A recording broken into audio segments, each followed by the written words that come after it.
Hola, bienvenidos a otro Diálogos TTU. Creo que este es el número 8 de las conversaciones que hemos tenido con artistas, agentes culturales de la zona de la región del Biobío que trabajan en la cruza de las artes y la tecnología, las artes y las ciencias y todo lo que tiene que ver más que nada con ese tipo de investigaciones y trabajos. Hoy estaremos hablando con Actos Sinestésicos, iniciativa misteriosa que ahí nos están saludando, que trabaja en esta ciudad, y estaremos conversando acerca de sus actividades, que son múltiples, cuál es el corazón de su proyecto, qué es lo que desean hacer, y sobre la unión de los conocimientos, que es un punto sumamente importante. Siempre está esta discusión de qué es lo que es el arte y la ciencia, y por qué existe ese y que podría no existir, que podría ser arte y ciencia o arte y tecnología sin un conector que los separe y que los une al mismo tiempo.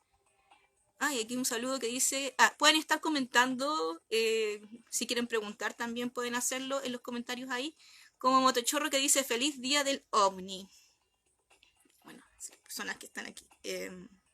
También recordar que como plataforma de investigación en artes y tecnologías tenemos una convocatoria de textos transmediales. Esto quiere decir, si ustedes tienen o están investigando o tienen alguna reflexión sobre algún tipo de idea de cómo sería una futurología latinoamericana o cómo viene el proceso post-COVID, claro, dentro de esto una imaginería, también puede ser basado en datos o investigaciones académicas y no académicas.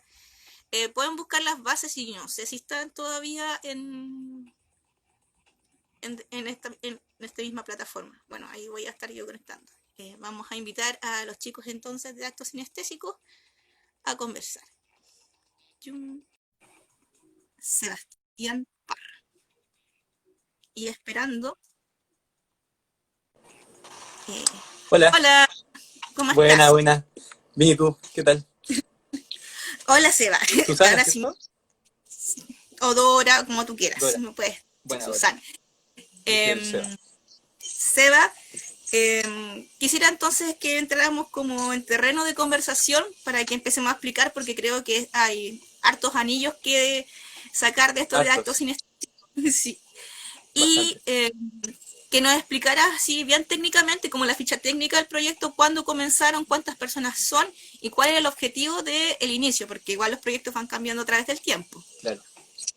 Bueno, en su inicio, yo creo que es bien bonita la historia. El storytelling que se puede desarrollar es bien atractivo. Todo partió como un fin netamente político, ¿ok? Netamente político. Yo y los chicos de Actos Sinestésicos somos de la academia, ¿ya? hay ingenierías, hay diseños, hay distintas perspectivas que empezaron a agitarse ahí en la esfera universitaria y también de liceos técnicos y institutos profesionales, que en realidad ahí nos unimos todos a través del entorno de ecosistema como que se estaba gestando desde el 2016, ¿ya? Y ahí nació una necesidad de generar una alternativa para la academia y ofrecérsela desde adentro. Y esa alternativa involucraba lo que era la transdisciplina. La transdisciplina finalmente nos llevó a entender la importancia de la unidad del conocimiento. Ahí empezamos a conversar sobre que efectivamente el problema radicaba en que se entendían las cosas por separado, como tú bien decías.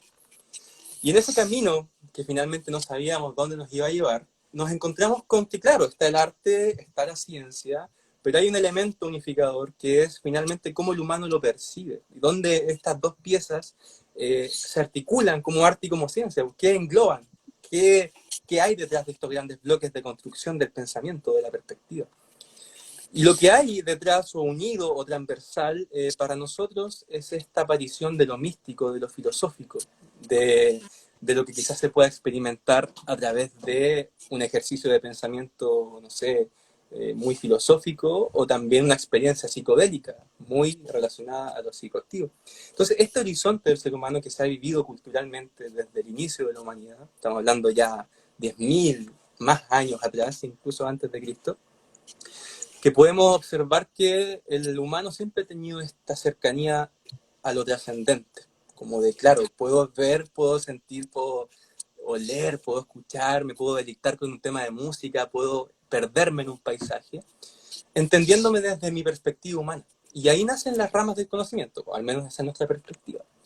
Aparece el arte como para entender las formas, la belleza, esta suerte de deleite que genera los sentidos a la razón, a lo lógico, a lo humano.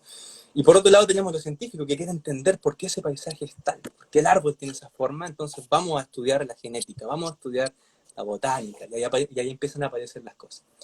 Y hay encuentros bien bonitos, bien poéticos entre lo artístico y lo científico, como pueden ser ciertos patrones geométricos que se empiezan a utilizar ya como casi paradigmas de la expresión artístico-científica. Tenemos ciertos patrones matemáticos, geométricos, y ahí nos encontramos con un punto de la cultura muy antigua, que es bastante interesante, y que finalmente fue donde nosotros llegamos a mirar. En este camino llegamos a mirar de que hubo un punto de la historia de la humanidad donde no había arte, ni ciencia, ni filosofía, ni espiritualidad, sino que era todo uno, era la unidad del conocimiento. Y en un párrafo, yo me he pillado en algunos libros que tengo algunas cositas que quizás podamos revisar, Sí, donde en un párrafo alguien habla de un fenómeno mezclando lo que hoy día se entiende como arte, como ciencia, como filosofía y como espiritualidad, pero en un párrafo y con una destreza que te dan ganas de, en realidad, reformular hartos paradigmas de la vida de uno mismo. Y que en realidad más o nosotros nos dimos cuenta, chuta, eso es lo que déjame, queremos crear. más o menos ese libro o ese párrafo, que igual lo podrías leer si quisieras, más o menos en qué fecha es, porque yo también, o sea, Sí, aprendemos que la ciencia es un fenómeno moderno, no es un fenómeno que ha acompañado a la humanidad eternamente, y que el arte siempre ha estado presente, y que digamos que es un generador de conocimiento tan profundo como la ciencia, efectivamente. como cualquier otra área de estudio, además que también se basa en una metodología y también tiene sus descubrimientos propios, digamos que tampoco es al azar y ni la Claro, contemplación estética como se suele pensar. Entonces, exacto. me parece interesante el libro que estabas mostrando, entonces como para que nos dijeras de qué fecha es, quién lo escribió, todo eso. Ya, claro. Mira, los libros que han configurado nuestro proyecto se encuentran efectivamente en este fin del relato que te acabo de dar, en este punto de la historia donde se reconoce que el conocimiento es uno y que todas las demás son vertientes. Entonces ahí viene a mezclarse un poco, ya, entonces, cómo yo desde el siglo XXI entiendo esa premisa que vacilaban estos viejos, o estas viejas de antes de que existiera lo que hoy existe, y efectivamente todo se remonta a Pitágoras, aunque suene extraño, aunque suene como que hoy día ya yo digo Pitágoras, inmediatamente, ¡pa! Hipotenusa, triángulo, rectángulo, aparece en la cabeza, es lo que nos enseñaron en el colegio, pero me van a tener que creer en este punto, Pitágoras fue uno de los poetas más importantes para el desarrollo de la humanidad. Y lo que él tiene escrito en alguna de sus otras literaturas, más allá del triángulo, rectángulo, eh, es hermoso y te plantea esa realidad tangible de que el número es número, pero el número también es símbolo. ¿Símbolo de qué? Y ahí empieza a aparecer algo que se remonta incluso más atrás. Pitágoras aprendió de alguien esas teorías. ¿De quién aprendió? Aprendió quizás de los egipcios, pero ¿de quién aprendieron los egipcios? Y ahí empieza a remontarse la historia en realidad. Y a nosotros nos gusta referirnos al concepto infancia de la humanidad, para referirnos un poco al momento en el que estábamos aprendiendo a entender el panorama que se nos presentaba, que en realidad el panorama no es nada más y nada menos que el universo entero. Y en esa surge, como nos gusta mucho su nombre, una gran teoría de todo el universo. Y en esas teorías, este librito es neoplatónico, es la herencia pitagórica, platónica, aristotélica, que se decanta ya en lo que vendría a ser como, hoy en día hablamos de teatro postmoderno, por ejemplo, en algunas instancias, nos referimos como una reformulación, actualización contemporánea de paradigmas, quizás de una cercanía bien siglo pasado incluso. Este libro, bueno, algo parecido, es de 1400 aproximadamente, esa es su época, pero en realidad, como te digo, son ideas que fueron siendo desarrolladas y perfeccionadas por miles de personas. Por eso nos referimos como un poco a la infancia de la humanidad, porque no nos gusta atribuirlas a uno o una autora, sino que estos nombres, en este caso Plotino, se refiere a escuelas, ¿ya? Estudiantes, personas, plazas llenas de gente, colectividad, una unidad del conocimiento que se daba desde el compartir el conocimiento y hacerlo vivo, ¿cachai? Que eso es lo que nos Unidad. gusta a nosotros, unidad. Lo que me gustaría leer es parte de una pequeña demostración de cómo esto se hace carne, de cómo en realidad lo que tú dices, efectivamente, el arte tiene sus métricas, y una de las artes que a nosotros nos encanta mucho para investigar es cómo estos autores, y uno del que voy a leer, estos creadores, por así decirlo, lograban hacer un uso del arte para crear símbolos. Yo creo que ahí está en realidad lo que vamos a hacer, es lo que te quiero comentar para entender el proyecto, que cómo Dale, dale. nosotros finalmente hacemos efectivo esto que te estoy conversando, de cómo le mostramos a Conce, nuevamente a Chile, porque vamos creciendo, somos 10.500 creo en Instagram, y cómo lo hemos ido haciendo crecer, cuál es nuestra metodología, por qué nuestro Instagram parece ser tan diverso, tan raro. Y es porque nos remetimos al concepto de símbolo. Un símbolo, mi tatuaje, es un símbolo que me lo hice a los 17 sin saber mucho qué significaba, y hasta el día de hoy, a mis 26, ha tenido al menos 30 interpretaciones. Entonces, en ese camino, Actos Sinestésicos presenta símbolos, presenta una forma de entender algo de infinitas perspectivas y de forma amable.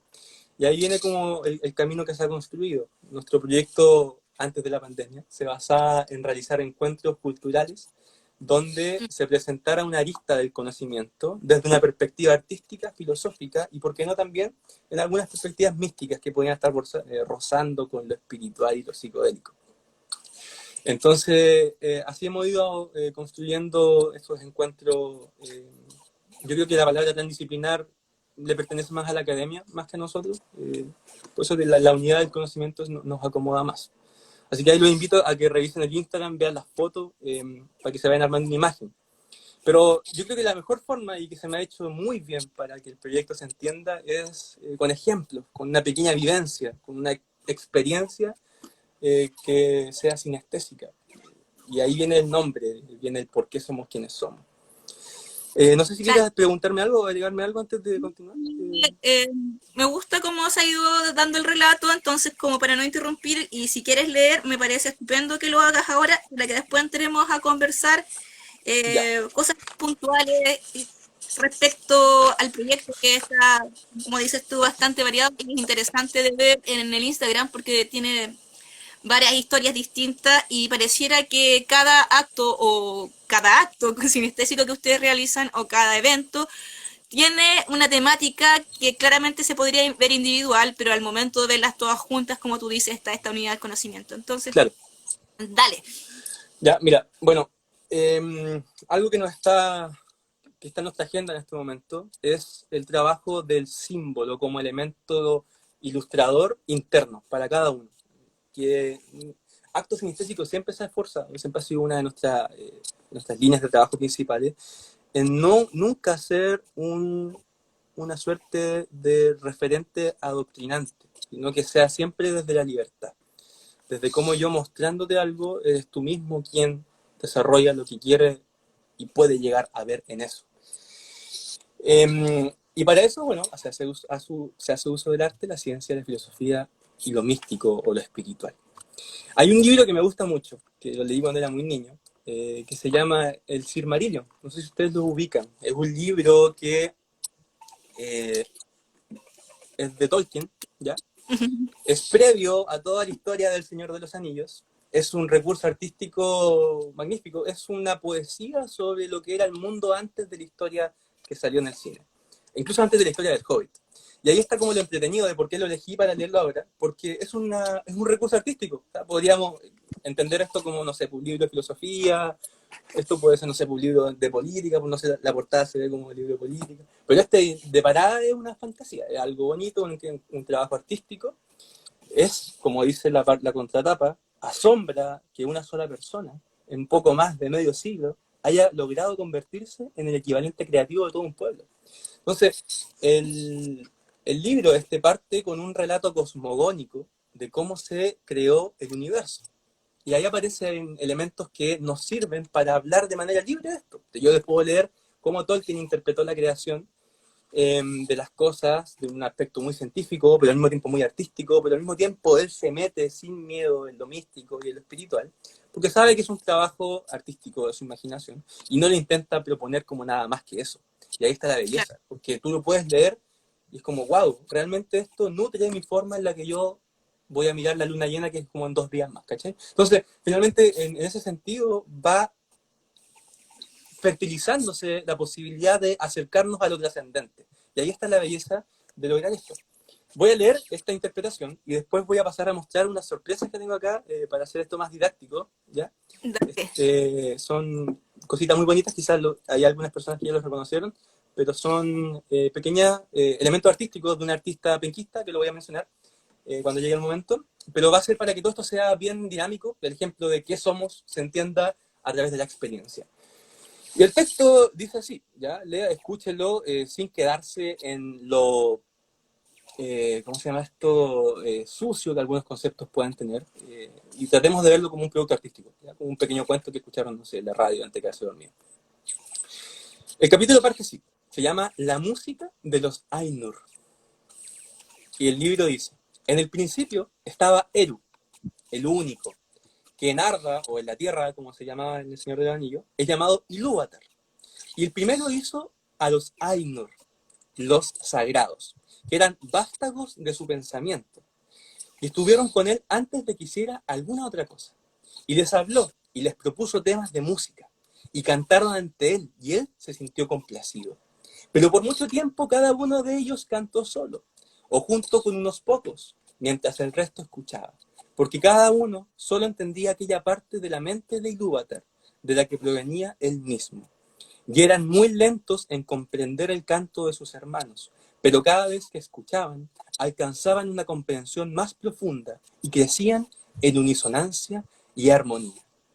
Y sucedió que Ilúvatar convocó a todos los Ainur, para que se acuerden, Ainur, y les comunicó un tema poderoso, descubriendo para ellos cosas todavía más grandes y maravillosas que las reveladas hasta entonces. Y la gloria del principio y el esplendor del final asombraron a los Ainur, de modo que se inclinaron ante Ilúvatar y guardaron silencio. Entonces Ilúvatar les dijo, del tema que os he comunicado, quiero que ahora hagáis juntos y en armonía una gran música. Y como os he inflamado con la llama imperecedera, mostraréis vuestros poderes en el adorno de este tema mismo, cada cual con sus propios pensamientos y recursos, si así les place. Entonces las voces de los Ainur, como de arpas y laúdes, pífinos y trompetas, violas y órganos, y como de coros incontables que cantan con palabras, empezaron a convertir el tema de Ilúvatar en una gran música, y un sonido se elevó de innumerables melodías alternadas, entretejidas en una armonía que iba más allá del oído, hasta las profundidades y las alturas, rebosando los espacios de la morada de Ilúvatar, y al fin de la música y el eco de la música desbordaron volcándose en el vacío, y ya no hubo vacío.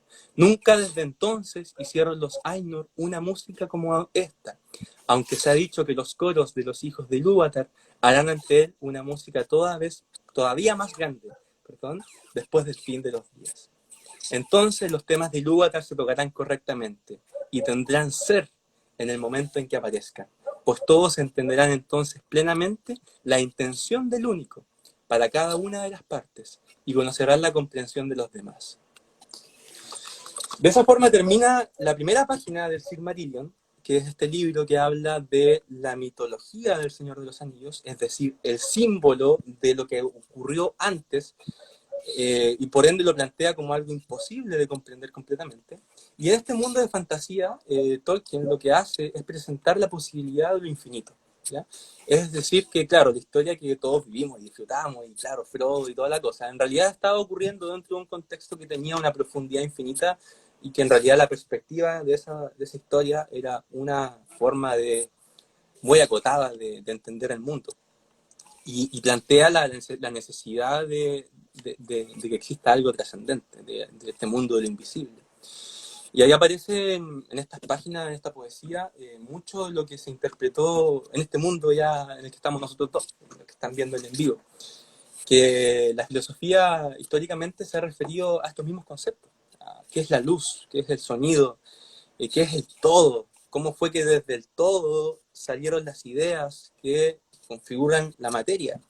Y hoy en día, claro, la ciencia, como en su camino un poco obstinado, un poco ególatra, intenta generar su propio camino, pero si vamos viendo, no sé, los descubrimientos más recientes en cuanto a ciencia, podemos entender y encontrar de que metafísicamente ya fueron conversadas estas cosas, hace miles de años.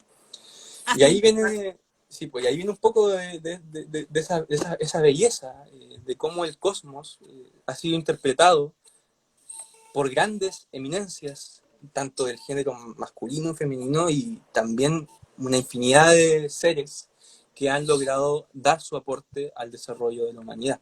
Un aporte que muchas veces queda silenciado. Yo creo que una de las cosas que más he revisado cuando leo esto es que quienes han emprendido este camino siempre se deben enfrentar a muchas cosas.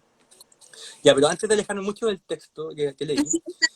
Dejarte un poco del texto y volviendo porque nos han llegado preguntas mientras tú estabas leyendo, obviamente preguntando qué libro es, y es el Silmarillion de Tolkien.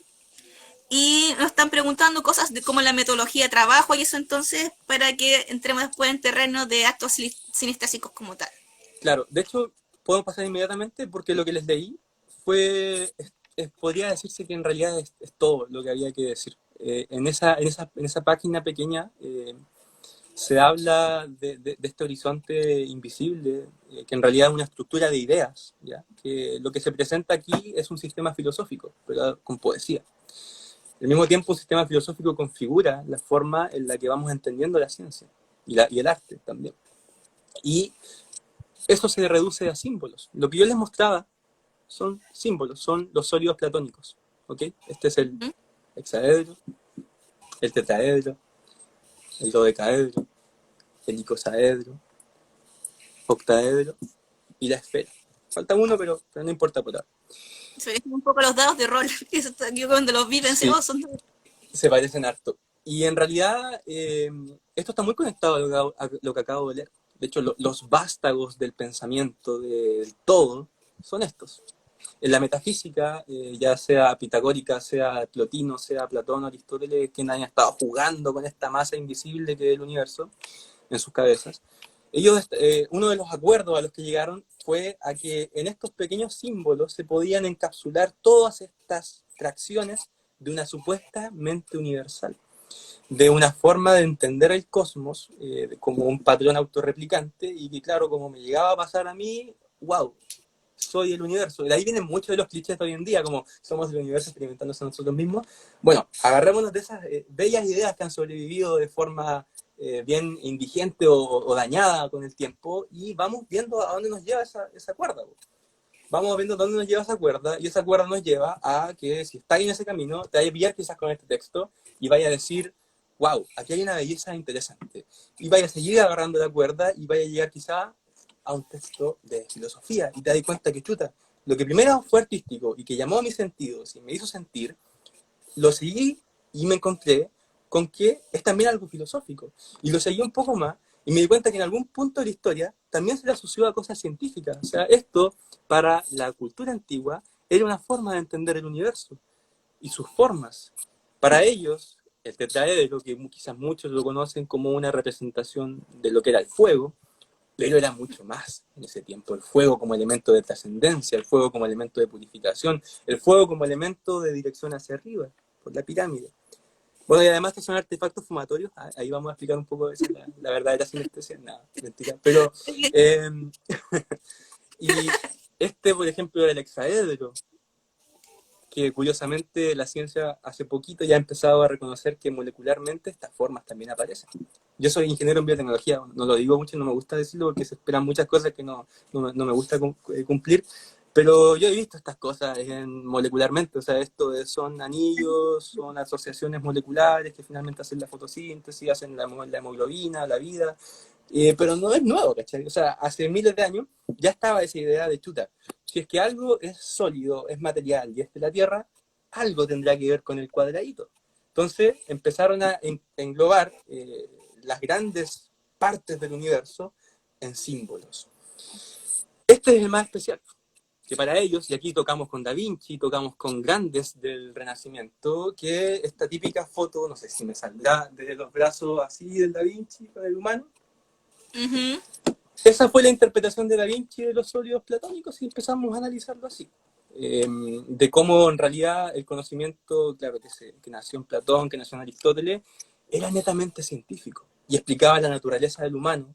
Cuando lo miramos como el humano y al lado ponemos el universo, decía, Da Vinci decía, bueno, yo ya leyendo un poco de Da Vinci me di cuenta de que fue una de las personas más presas de su ansiedad. O sea, el loco necesitaba entender todo y decía como, chuta, me veo en mi cuerpo, veo el árbol y me veo en el árbol. Veo que mis manos son ramificaciones, veo que mi cuerpo respira, veo que la estructura que respira es igual a la estructura que respira en el árbol. Y entonces él se empezó a perder un poco en eso y por eso vemos tanto de Da Vinci. Y finalmente su obra decanta en este pentágono humano que él decía en esa foto, el humano es el universo y nada más. Entonces, podemos encontrar esos surgimientos del conocimiento universal en muchas épocas de la historia.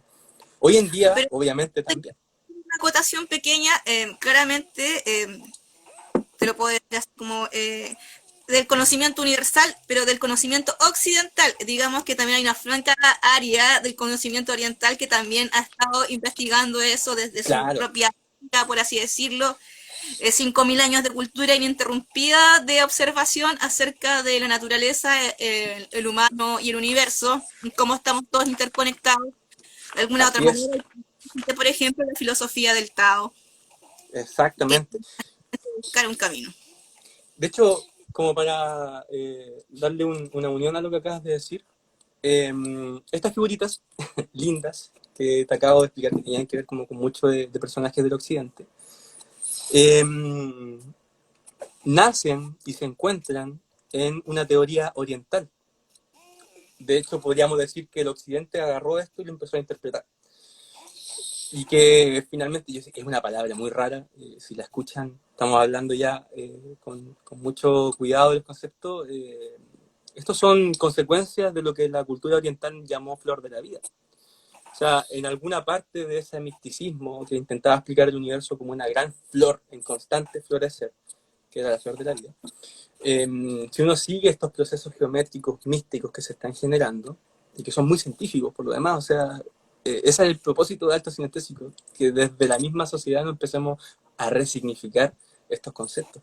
Y los óleos platónicos nacen efectivamente desde la cultura oriental. Luego se pasaron al occidental y podemos llegar a encontrar expresiones en Da Vinci y en esta pequeña videollamada. Estupendo. Quisiera hacerte una pregunta que en realidad hizo la Valentina Villarroel, que es una gran amiga de nosotros y creo que estuvo en uno de los actos sinestésicos. Ah, vale, sí, buena. Pregunta más que nada cómo es su metodología como colectivo al activar los actos. O sea, yo creo que básicamente la metodología de trabajo como el colectivo que son para activar los actos. Eso es. Primero nos vemos en qué estamos apasionados. Yo creo que eso es clave. ¿Dónde está el flujo de cada uno del equipo? ¿Hacia dónde queremos caminar? Y luego de eso analizamos en qué fase está también el mundo, en qué contexto estamos socialmente. Y en base a eso definimos un tema. Una vez que se define el tema, construimos un camino desde lo artístico, significa con lo científico, y que en esa unidad aparezca una posibilidad de acercamiento, como lo he dicho, a lo trascendente. Y que con esta acción casi performática de una propuesta artístico-científica, fluya en cada persona del público, en cada mente, un efecto eureka, de chuta.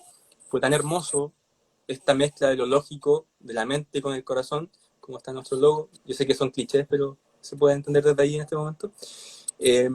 Se puede gestar este bank y que aparezca una nueva interrogante dentro de cada persona.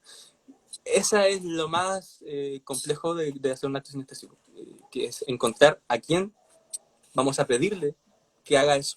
Porque nosotros somos más que nada, por así decirlo, artistas que ubican las piezas, un poco geómetras en ese sentido, de dibujar un plano que sea cumplido por grandes personalidades de concepción, en este caso. Como lo fue Súper. en el evento pasado, que queríamos mostrar una perspectiva de cómo lo que se ve al mismo tiempo se escucha. Esa fue la premisa base de cómo los fenómenos de la naturaleza, si bien son lumínicos, también son auditivos, y que ahí haya una unión metafísica bien interesante de descubrir. Y para eso, bueno, nos acercamos a las chicas del proyecto AOI y lo fuimos conversando hasta que salió el evento. Esa fue la metodología, más o menos, sí. O sea, lo de la baila Camila es bastante experiencial y resuena bastante dentro de quien vive la experiencia de estar en uno de sus conciertos. Mucho, mucho, mucho, mucho, mucho. Igual es harta información, ¿eh? Déjame decirte, es como que. ¡Wow! Sí, es harto, es harto. Pero hay una cosa bonita que con lo que nos podemos quedar, si es que hay, que es la necesidad de resignificar. Yo creo que esa es como si me pidieran decir por qué hago lo que hago, y los chicos de mi equipo, que somos 5, que yo soy Sebastián, está Michelle, está Patricia, está la Mirta y está el Moisés, que somos grandes amigos al mismo tiempo. Está esa respuesta simple: resignifiquemos las cosas. Resignificar para transformar, ¿ya? Transformarnos y poder ser actores políticos también. O sea, esto, como te dije, todo partió como una gran necesidad política al principio. Después recorrimos todo este camino desde la ciencia, luego el arte, luego la filosofía, luego quizás también lo místico y lo espiritual. Pero siempre una vuelta larga. ¿Cómo podemos llegar a decidir? ¿Cómo podemos llegar a funcionar una vez que contemplamos los conceptos con otra perspectiva? Eso es resignificar. ¿Qué es el amor en realidad? ¿Qué es la alegría? ¿Qué es el dolor? ¿Qué es la justicia? ¿Qué es la felicidad? Entonces, si vamos viendo esos conceptos con esta metodología, cada vez que llegamos como a un punto de control, decimos ya, ahora que sabemos de esto, quizás podríamos hacer un evento sobre esto y compartirlo con muchas personas, y que lo vivamos y que tratemos de que sea un rito, por así decirlo. Un punto medio donde podamos vivir humanamente, pero contemplando también esta arista de lo sagrado que está siempre frente al humano, culturalmente hablando. Sí, Y por eso, resignificar. me parece interesante porque ¿cuántos actos llevan? Como unos 7, 10. Yo he 10, visto varios. ¿10? 10, sí, 10. Hemos hecho 10. 10 con manos completas. Sí, los conceptos, bueno, el primero fue sobre, se utilizó recursos artísticos para explorar que las emociones tienen una presencia también en la teoría musical, y cómo el humano está codificado genéticamente para interpretar la música. O sea, tenemos escalas pentatónicas, tenemos escalas mayores, menores, etcétera, pero todo está acá primero. O sea, todo nació aquí, luego fue traducido al papel y luego en teorías musicales. Y ahí nos podemos remontar a Pitágoras y estas cosas. Pero en fin, el segundo fue sobre cómo hay sonido incluso en un nivel microbiológico, cómo se comunican algunas cositas muy pequeñas con sonidos. Y eso nos puede dar a entender de que en realidad a nivel ya genético está la función de lo sónico, del sonido. El tercero fue sobre el universo y la magia. Universo y magia, de hecho fue un mago el que hizo la gran propuesta del evento. Fue un mago que nos mostró pequeñas trampas de percepción y cómo esto también se pone en funcionamiento cuando vemos las estrellas. El cuarto fue sobre el electromagnetismo, ya de frente, que fue en relación a un theremin y cómo lo podemos lo tangible en realidad qué es. El mismo tacto tiene un límite, o sea, yo te puedo decir, mira, aquí no hay nada, pero en realidad está lleno de moléculas, está lleno de aire, pero mi mano no lo puede tocar. Lo mismo cuando yo veo algo, estoy viendo una porción tan pequeña del espectro visible, que en realidad el espectro visible es gigantesco y hay muchas cosas que no veo, muchas cosas que no escucho. Entonces, ¿qué es esto intangible? Se utiliza un theremin para hacer esa demostración. Y así sucesivamente llegamos a tocar incluso temas como el cambio climático en un gran festival de 1000 personas donde hubo tela aérea, estuvo teatro de masas, estuvo Submarino Rojo, estuvo Elefante Blanco. En realidad hemos tratado de involucrar a toda la palestra de grandes artistas que hay en Conce en esta época, personas maravillosas que hemos conocido, de verdad, entes inspiradores que, si bien hemos tenido esta conversación compleja de explicar quiénes somos y que necesitamos que nos ayuden a realizar algo bonito, que puede servirle a muchas personas a que sean más felices, el apañe o esa confianza del artista penquista ha sido algo que a mí me ha traído mucha felicidad. Me ha permitido decir que soy feliz gracias a los artistas de Conce, que están ahí siempre pintando las calles de arte. Entonces, como que los eventos, estos 10, ¿no? Hubo uno de botánica, de cómo las plantas cantan. Y ocupamos una maquinita que nosotros adquirimos que nos permite musicalizar electricidad. Entonces hemos estado ahí hilando muy amablemente para que nuestra comunidad pueda ir creciendo en la forma en la que vemos el universo. Y bueno, para transformarlo políticamente. Eso nunca lo podamos dejar de lado. Y eso queríamos llegar hasta el punto, por ejemplo, de octubre del año pasado. ¿Cómo ustedes como colectivo enfrentan esta revuelta social? ¿Cómo enfocan? Y posteriormente el tema de pandemia, obviamente. Que son Bueno, dos puntos que nos han sí. pasado. El estallido nos cayó duro. Realmente al inicio, igual, ya para nutrir el espacio también de confianza, no sabíamos qué hacer. No sabíamos qué hacer y mucho de lo que hicimos fue ensayo y error.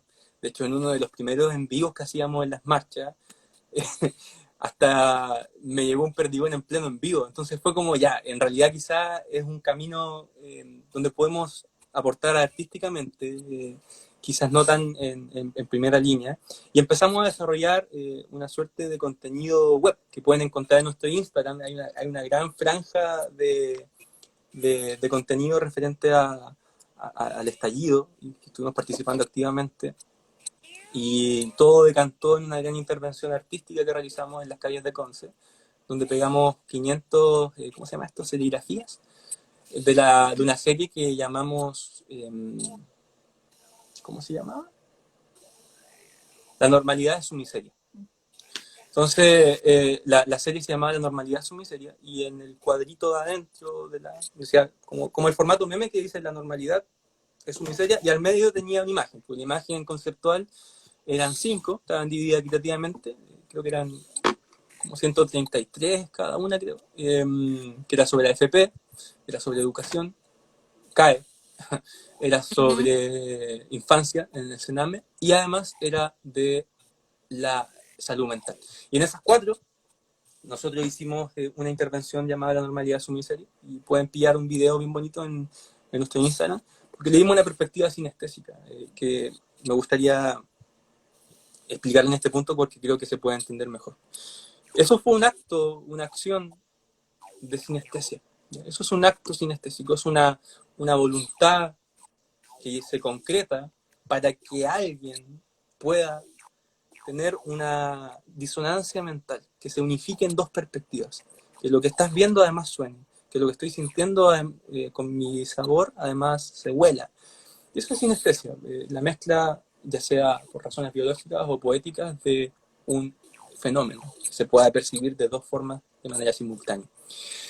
Y ahí está mucho de esta intervención, que estos afiches se coordinaron audiovisualmente con relatos que hacían que ese afiche que estaba en la pared finalmente era el discurso de una sociedad que no moría ni por la lluvia, que no se va ni porque lo saquen, porque hicimos un engrudo muy bueno. Todavía los podemos pillar por Conce. Entonces, eso fue el estallido. Y ahora en pandemia ha sido difícil, más difícil todavía, porque ni siquiera podemos salir a pegar afiches, porque, no sé, en fin. Y optamos por una propuesta digital. ¿Cómo nos vamos a mover ahora? Y en realidad nos ha servido bastante para aprender de software, a suite Adobe, extremadamente pirateada, pero funciona bien. Y así un sinfín de herramientas prácticas de cómo podemos hacer que un en vivo sea interesante, cómo podemos hacer lo mismo que hacíamos en los eventos, pero de forma digital. Y lo que se viene en realidad después de esto es lo que más nos llena de esperanza, que tenemos un gran proyecto nosotros que nos adjudicamos y vamos a poder hacer 10 actos sinestésicos. Y van a estar buenísimos, o sea, con lo que hemos aprendido estos últimos meses de pandemia. Tenemos muchas ganas de poder ya lanzarnos a hacer estos encuentros.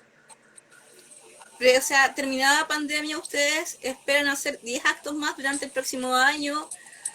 Durante un año y medio.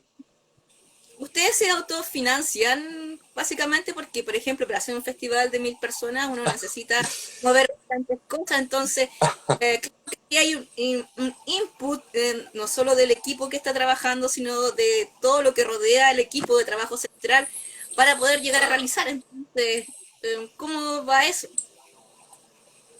En una palabra, magia. La verdad, el festival lo hicimos gratis, sin ningún fondo, y anduvimos hueveando por todos lados para conseguir lo que necesitamos. Eh, pedimos tela en juntas de vecinos para ornamentar, nos dimos hasta el piquero de ir a preguntar así como muy humildemente, como queríamos hacer un evento grande y no sé, pues nosotros sabemos que su parroquia tiene muchas telas por ornamentar la iglesia, nos puede prestar las telas, no sé, ese tipo de cosas fuimos haciéndolas. Tuvimos que ir a un par de asambleas, de unas juntas de vecinos a pedir cosas, ¿no? Fue muy locura. Y en realidad siempre hemos funcionado en ese tipo de gestión un poco como samurái, como ya nos fijamos el objetivo y como lo cumplamos, nuestra salud mental y física en realidad es secundaria por el objetivo que nos fijamos. Bueno, en esa línea también han habido fondos.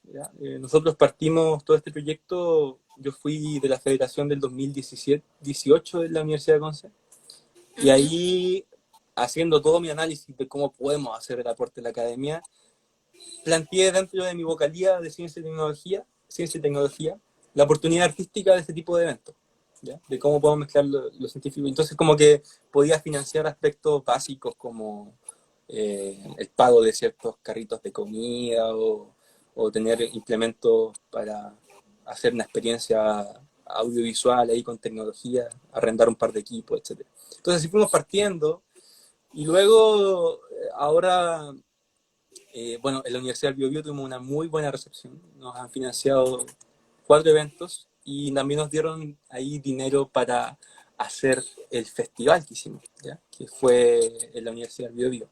Entonces siempre ha sido desde eso, nunca no hemos recibido ningún ingreso por todo lo que hemos hecho, pero la verdad es que no importa. Al final y al cabo, las miles de sonrisas valen la pena. Y, ahora, bueno, el proyecto que se nos viene es un fondo que es bien grande en realidad para hacer estos 8 eventos, lo más grande que hemos tenido hasta ahora, y nos va a permitir la adquisición de diversas herramientas divertidas para hacer eventos bonitos. Y eso nos tiene bien motivados. Entonces se van a venir estos eventos, también se va a venir el fortalecimiento de lo que es la comunidad. Como te decía, pueden revisar en el Instagram, hay 10.500 personas que al menos han apretado el botón seguir, y eso ya empieza a constituir un proyecto que va creciendo en un sentido de colectividad. O sea, si me preguntaron cómo me defino en este momento, cómo podría definir también el proyecto como su rol en la sociedad, es que plantea una forma de pensar, plantea una forma de entender, de contemplar una posibilidad. Oye, Seba, y dando como un paso atrás, tú vienes de la academia, estudiaste biotecnología, claramente no vamos a preguntar sobre eso porque como tú has dicho, la gente espera mucho de las personas que estudian en la universidad, en el grado de conocimiento y su forma de relacionarse con la comunidad y la ciudad. Eh, ¿Qué piensan ustedes con respecto a esto? ¿La academia está preparada para llegar a esa vuelta otra vez de no parcelar el conocimiento por cajita o por estudios como biotecnología, medicina, física y todo en carreras aparte? ¿O hay un espacio para que pueda haber todo esto que fluya en un hilo conductor que no sea parcelado o dividido? Excelente consulta, amiga. A ver, yo creo que el terreno es bien desesperanzador, ¿ya? Hay esperanza, pero mirarlo en este momento es un poco doloroso, ¿ya? Yo salí el año, defendí hace un año y medio, y ingresé a hacer un magíster, entonces todavía tengo cercanía con el mundo de la academia, bien directa. Y lo que puedo ver es que hay personas, hay profesores, hay estudiantes, están los chiquillos del equipo también que están metidos todavía. Pero hay una escuela establecida, enraizada y ya en un amplio proceso de necrosamiento, pero aún así la resiliencia de esa escuela un poco ya obsoleta es muy fuerte, muy fuerte. Estamos hablando de que hay mayor preocupación de que un paper esté bien escrito que entender realmente qué hay escrito en ese paper. O hay problemas fundamentales en cuanto al método científico. O sea, mira, con todo lo que hemos hablado, de lo trascendente, del infinito, podemos hacer un paralelo que responde a tu pregunta, y que el método científico, que es hoy en día lo que cementa las verdades con las que nos vamos moviendo, tiene una particularidad que es digna de análisis, que está basado en análisis, estudios, en un esquema finito, en un espacio, una parcela, una persona, una ciudad. Pero el universo en todas sus expresiones es infinito. Entonces hay una paradoja ahí, una contradicción, que finalmente explica por qué el mundo se está no sé, casi una degradación diaria, plástico, al cambio climático. Bueno, mi tesis es de cambio climático. Es nefasto ver los grados Celsius que han aumentado en los últimos 200 años. Es nefasto ver que Conce está lleno de pinos. Es nefasto ver cómo uno puede ir a perderse a una playa, ahí en la península de Hualpén, y hay pinos hasta donde no se puede cultivar el pino, ¿cachai? Entonces, y el otro día en un bus escuché que un niño dijo, conozco ese bosque, vamos llegando a Conce. Entonces, y se refería a una plantación de pino. Entonces, esos aspectos, yo que los veo, vuelvo a mi facultad, después de ver esa expresión humana popular, y tenemos a académicos vanagloriándose en sus plantaciones privadas que tienen en sus predios. ¿Cachai? Entonces, hay una desconexión, una sobrevaloración de científicos y científicas que, por ser expertos, no sé, por ejemplo, en plantas de la Antártida, hay que casi considerarlos dioses dentro del conocimiento, cuando en realidad, claro, son buenos en una cosa, ¿no? Pero entonces, valorar la virtud de las personas en su área del conocimiento, un gran músico, un gran científico, el paradigma que lo va a diferenciar todo y que puede llegar a cambiar todo finalmente es cómo esa persona reconoce que su pasión por esa vertiente del conocimiento es solamente un acercamiento a lo trascendente y que por tanto mi área debe abrazar a las demás. Y esa particularidad tiene el potencial de cambiar muchas cosas, ¿eh? Porque hay, de hecho, desde el 2000, el otro día me leí un artículo bien bueno que hacía una revisión bibliográfica de las subdisciplinas que están naciendo, que ya viene a ser como una suerte de, por así decirlo, post-transdisciplina, que ya son cosas aplicadas, como había una que era muy buena, creo que era como etnobiodiversidad, ¿cachai? Entonces, eso ya es una aplicación que jamás la va a poder desarrollar una persona por sí sola, quizás tengamos un equipo de 3, de 2, pero como ya es una disciplina, se reconoce como un ecosistema de saber que no podría subsistir bajo un enfoque como el que te mencioné hace un ratito, de esta aislación del conocimiento. Y esos son disciplinas que se han categorizado como ya de revitalización. ¿Cómo podemos ir a un campo? Bueno, mi tesis es en un bosque degradado, en una comunidad rural extremadamente empobrecida por el avance de la plantación forestal. Entonces, yo voy allá y reconozco que en realidad no tengo ninguna herramienta. Porque claro, tengo la biotecnología, claro, ya sé, no sé, cómo funciona el meristema según el gen, no sé cuánto. Pero llego allá y está el campesino sonriéndome así como, ¿qué hacemos? ¿Cachai? Y es como, wow, lo miro y es como, ¿de verdad quiero hablarle de ciencia? ¿Y cómo primero lo conozco? ¿Cómo primero le saco una sonrisa? ¿Cómo logro cómo yo le voy a venir a contar qué hacer en realidad? Entonces, eso ya es un paradigma que se rompe. Por muy banal que parezca, el estándar es llegar y hacer tu investigación, ¿cachai? Y eso ha ido cambiando. Finalmente cambia por sí solo como consecuencia si es que abres tu mente. Claramente. Y ahí aparecen las diferencias. Pues y volviendo como a la pregunta, que igual es interesante analizar esto, porque me siento como dentro de la pregunta, muy aludido. Y mi respuesta ha sido esa, conocer otras perspectivas, incluso reconocer que mi perspectiva científica es tan igual o inferior a la perspectiva que el campesino tiene de su tierra. Y ahí entran factores culturales que nutren finalmente la ciencia y aparece la filosofía, aparece la espiritualidad, porque el campesino me dice que mi metodología no me va a funcionar porque tengo que respetar el ciclo de la luna. Entonces yo le voy a decir que no, le voy a decir que eso es mentira porque mi método científico no me lo ha enseñado, o le voy a decir, ¿y dónde escucho eso? Oh, y quizás, no sé, pues, haciendo uso de ese ego científico que muchos tienen, no lo digo como en mi caso, pero ya somos buenos para investigar cosas. Bueno, voy a investigar, agarro un libro, cómo interpretaron la luna las culturas ancestrales, cómo interpretaba la luna el mapuche, cómo interpretaba la luna el egipcio, dónde entraba la luna en los sólidos platónicos, a qué estaba asociada, por qué el campesino piensa eso, y quizás ahí recién yo pueda ponerme a conversar con él sobre qué quiero crear en su terreno. Y finalmente, bueno, ahí surgen disciplinas muy aplicables. ¿Ya? La que yo te estoy comentando, en mi caso, para hacerlo bien personal, para no caer en el error quizás de crear una situación que no sea así. Se intenta plantear una opción bien transdisciplinar, que integre muchas cosas, que la revitalización del lugar, de la zona, sea de forma holística, con mucho amor, que es lo más importante, de forma amable, y que el conocimiento unificado sea finalmente el que actúe, y no mi Claro. perspectiva aislada.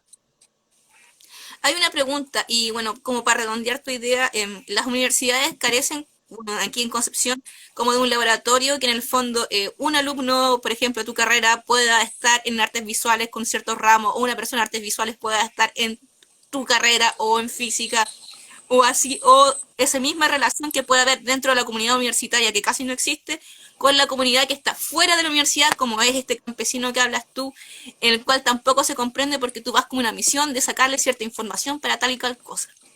Aquí llegó una última pregunta y ya estamos casi en el borde de terminar el programa, ya pasa una hora y pasó volando, eso es fantástico.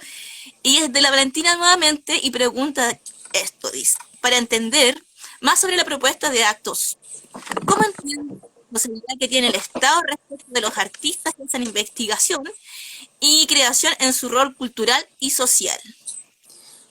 Respondo primero Bueno, para la primera es súper difícil, ¿ya? Llegar a trabajar en un laboratorio finalmente es permitido, tiene una serie de filtros y los primeros son filtros de confianza o de recomendación. O sea, si yo quiero trabajar en un laboratorio tengo que pasar como a ser conocido, pero quizás una conversación efectiva con el profesor a cargo del laboratorio me permita desarrollar un proyecto como ajeno a eso.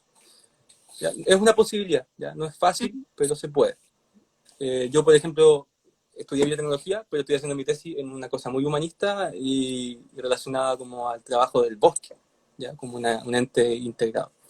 Y respondiendo a la segunda pregunta, yo creo, efectivamente, hay una tarea institucional. Para mantener vivos los rituales en una sociedad plural, esta responsabilidad es política y es del Estado, ¿ok? Para que socialmente se pueda sintonizar esta condición humana, que tiene una relación entre lo profano, lo humano, con lo sagrado, lo invisible, lo trascendente. Esto debe ser velado por un Estado, y yo creo que no lo está haciendo. De hecho, nosotros postulamos un Fondar y sacamos 97 puntos de 100 para hacer unos grandes festivales del conocimiento donde le pagamos a los artistas, le pagamos al audiovisual, nos pagamos a nosotros, y por 3 puntos quedamos fuera. Entonces, finalmente, ¿qué es la línea que divide ese criterio, que impide o favorece el desarrollo de las personas? O sea, ahí finalmente entra el por qué financiar el arte es tan importante, porque cuando se financia el arte, cosas como este entramado extraño que quizás me escucharon decirles, pueden cobrar vida, se pueden manifestar, pueden afectar la vida de las personas, y efectivamente, como dice la Vale, nos permitirían vivir de esto. O sea, yo tengo que vivir pensando en actos sinestésicos mientras vivo pensando en cómo voy a vivir yo, ¿cachai? Entonces, se genera una dualidad súper incómoda, donde nosotros nos tocó la patada en la cara derechamente, trabajamos casi un mes llenando un fondar, donde incluso teníamos un aporte parcial correspondiente casi a 10 millones en apoyos de espacio, en sala, infraestructura, y aún así no fue aprobado. O sea, estamos hablando ya casi de un terreno de injusticias donde se cierran las puertas. Y en ese camino, llenando el fondar, nos hicimos amigos de otros artistas llenando el fondar, y ninguno ganó, ¿cachai? O sea, fue realmente, por eso al principio partí diciendo desesperanzador, porque ¿cómo podemos plantear una alternativa a la academia si lo único que tenemos para jugar son nuestras ideas y el apañe que le podemos entregar? Ahí hay hartas diferencias, hay hartas cosas que decir. La banalidad que hoy en día propician los medios de comunicación, el Estado, este espectáculo del medio, la entretención barata, finalmente nos dejan de lado. Y eso no es capaz de sustituir los ritos necesarios para poder vivir y no hundirnos en esta angustia del tiempo y poder trascender un poco las cosas. Un pequeño concierto, un pasacalle, una obra de teatro, un acto sinestésico, una gran muestra de toda la teoría del universo, un Balmaceda poderoso, todas esas cosas se podrían articular y realmente cambiaría la sociedad. Sí, es innegable. ¿Por qué no se financia el arte? Porque ahí está el cambio. Bueno, y en eso estamos totalmente de acuerdo. Seba, ya llegando al final, pucha, aparte de agradecerte muchísimo esta conversación que está sumamente interesante, la gente comentó bastante. ¿Quisieras agregar algo más, abuelo pájaro, como dicen por ahí? Gracias, gracias. Yo a ti te conocí frente a un fuego hace mucho tiempo. Creo que muchas veces no nos damos cuenta cómo inspiramos a las personas. En ese momento yo ni te conocía, pero me inspiraste escaleta. Creo que el proyecto autosinestésico se vio posible porque existía un grupo que ya se llamaba Toda la Teoría del Universo. Entonces, ahí importancia de cómo un ecosistema artístico puede confiar en sus diferentes partes. Yo creo que hay un valor ahí invisible de cosas que son muy lejanas a lo que podemos percibir humanamente, ya que así como podemos ver poco con el ojo y escuchar poco con la oreja, la razón también puede percibir poco del tiempo y del espacio. No somos capaces muchas veces de dignificar la misma naturalidad con la que las cosas van pasando. Yo participé en un taller de teatro en Balmaceda, tratando de mantener viva mi llama artística. De repente uno de los cabros, todos muy bohemios, fuimos al Oasis, me dijeron, oye, ella es de toda la teoría del universo y como que han desarrollado una volada parecida a la que me contaste cuando estábamos fumando el otro día, ¿cachai? Fue una volada así, muy, muy fugaz. Y me acerqué a ti, hablamos y fue como, wow, ¿sabéis que realmente se puede? Se puede, hay aquí una esperanza y finalmente es mucho de lo que hemos ido tratando de que no muera, o sea, ¿cómo podemos hacer de que a través de la inocencia creativa podamos ser factores de inspiración? Porque ya lo otro sería como, oye, aprendan de mí o paguen mi curso, sino que cómo el ejemplo puede ser finalmente el eureka que necesitamos. Se va a apagar esto por sí solo. Instagram permite una A hora y Oír se va a Lab, apagar. hermoso proyecto además. Todos los que han estado en los actos sinestésicos nos han entregado luces. Muchas gracias.